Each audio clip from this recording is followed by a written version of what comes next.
Hello, everybody. Scott Golden here with the Pro Wrestling Logic YouTube channel, and we return with another edition of our TNT Tuesday Night Titans review series. This time, the 19th of April, 1985. A little bit more of an eventful program this particular episode, as there are a couple of notable things. We open with my favorite manager and my favorite wrestling personality of all time, Bobby the Brain Heenan. He talks about the WrestleMania challenge with Stud.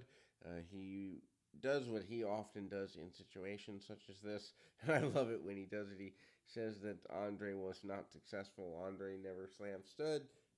He intimates it's a hip toss or an incomplete slam. He puts more of a bounty and more emphasis um, on the power of Stud, and he basically continues that he wants the bounty continued on Stud as well. This is just classic Bobby Heenan.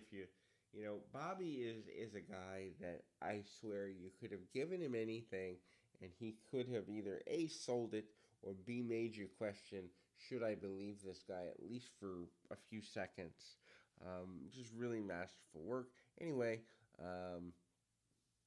we move on to Mr. Fuji and Moondog's spot. Somehow, Fuji and the Moondogs just an interesting pairing to me. Always has been, always will be. Um, anyway, Fuji talks about torturing the Moondog and how he's toughened him up.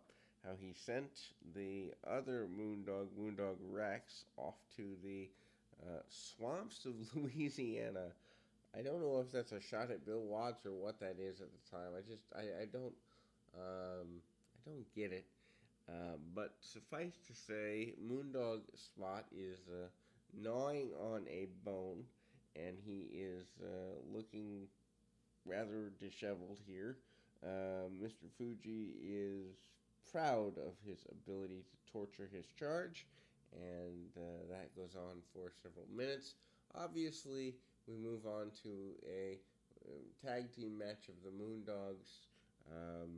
Moondogs being Rex Spot versus, let's see, Muhammad Said and Jim Powers. Powers getting a lot of time in the enhancement role at this point in '85. It's going to be about 2 years before he gets a push with Paul Roma as a member of the Young Stallions. So Powers kind of wanders around a little bit, not doing so well, but he eventually does get his due. Anyhow, so I mean, this match is relatively nondescript. Moondogs using a lot of power moves, a lot of punch kick, very basic moves. They're Moondogs after all. You're not going to see a lot of technical stuff from them. They take the fall relatively quickly in the match. We come back to Mr. Fuji, still reiterating a couple of times that he has sent Moondog Rex away and that he is very, very happy with the mind control, for lack of a better term, that he has over Moondog's Spot. And he encourages Spot to speak, no pun intended here. And believe it or not, poor Moondog Spot barks like a dog. Anyhow, we move on to another version of dogs, this being the British Bulldogs. Davey Boy Smith, Dynamite Kid. This is the first time that they are seen in the area, at least on TNT programming. Probably, I imagine they had been seen on syndicated programs before this or right around this time, but this is their first time on TNT. They are dressed well.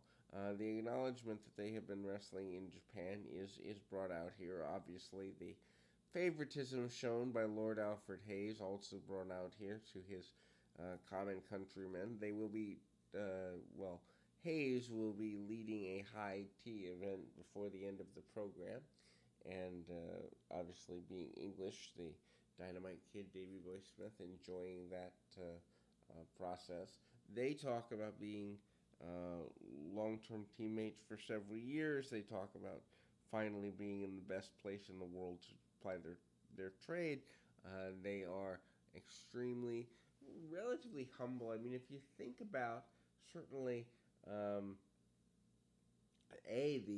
the rib history and the history of practical jokes of the Dynamite Kid, and you think about the full career, which at this point spans about good gosh, I think the last time the Bulldog is in WWE WWF at the time is like 2000. So we're talking about a 15-year span, and he's much more outspoken. He's actually quite lean here. He doesn't really bulk up until the early 90s, but you see a continual progression of muscle mass being added throughout the late 80s into that early 90s, 91, 92 area. He's jacked up at that point. But here, both of them leaner, and then we see a squash match between the two, which doesn't make a lot of sense to me. One of the combatants in the contest, which is Matt Bourne, of course, second generation superstar behind Tough Tony Bourne, his father.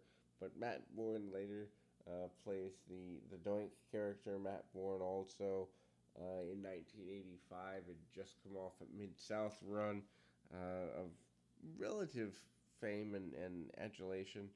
And just to see him, I don't know, to see him with AJ Petrucci, who becomes a relative regular for the next few years anyway, as enhancement talent. It doesn't make sense to me to put him in this role. Perhaps he's on his way out the door already. Perhaps he ticked someone off at the TV tapings. I don't know what happened, but he doesn't take the majority of the match. The majority of the match is taken by Petrucci, so they can, so the Bulldogs can bump him around a bit, and we see suplexes and the hanging suplex. We see a headbutt. We see diving drop kicks and a lot of athleticism from the Bulldogs. Obviously, there's a connection between the Bulldogs and the Hart Foundation, which will turn it into a feud, certainly, a couple of years later. But here, Bulldogs really trying to find their value as a team. We see them talk about Sheik and Volkov as the tag champs and wanting to get a shot at the tag champs. I don't recall seeing too many of those matches, but I'm also thinking they're probably pretty clunky because Sheik and Volkov aren't going to fly around for the Bulldogs, that's for sure. So certainly a clash of style. I guess I'll have to seek some of those out if you know where to get one, and there's a link to a YouTube match. I'd actually like to see Sheik and Volkov versus the Bulldogs. I don't think I've ever seen that before, but anyhow, be interested in that. So the Butler explains what high tea is all about. There's several moments of kind of just regalness, for lack of a better term. Don't know really what to call it.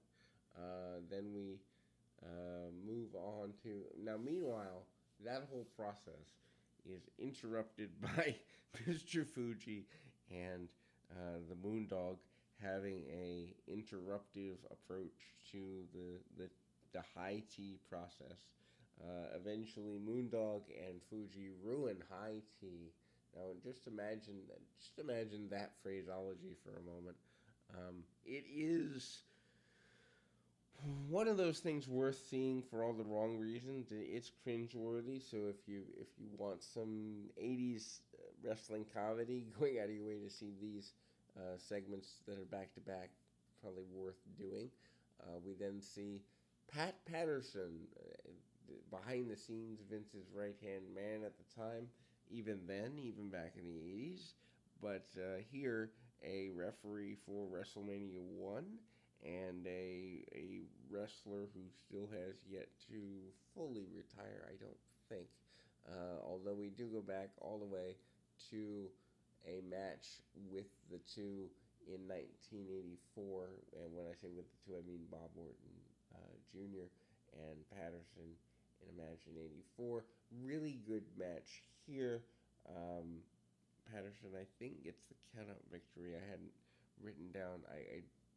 Have written down that no, this is actually a win for Orton. But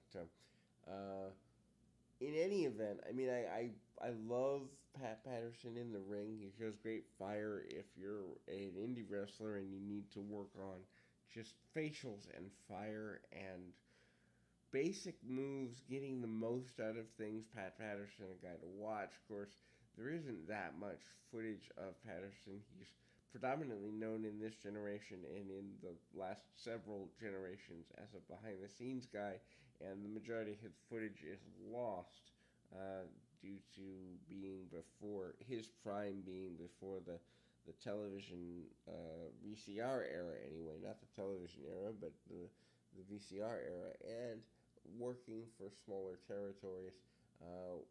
Patterson, who is wearing a powder blue suit, oddly enough, I think he and Vince McMahon shop at the same clothing outlet. But anyway, there's talk of the respect he has for Orton and how underhanded but talented Orton is. You know, ultimately Patterson is a meek guy even here, but a legend obviously for his contributions both in the ring and behind the scenes. Like I said, relatively more noteworthy version of the TNT program here this particular week. And as learned, there are several approaches to the continuation of house shows being aired in between these TNT programs. That's why we see them every 2 weeks or so. But in any event, there is much more. Keep yourself right here at Pro Wrestling Logic and keep your feet on the ground, your mind in the moment. Until next time, everybody.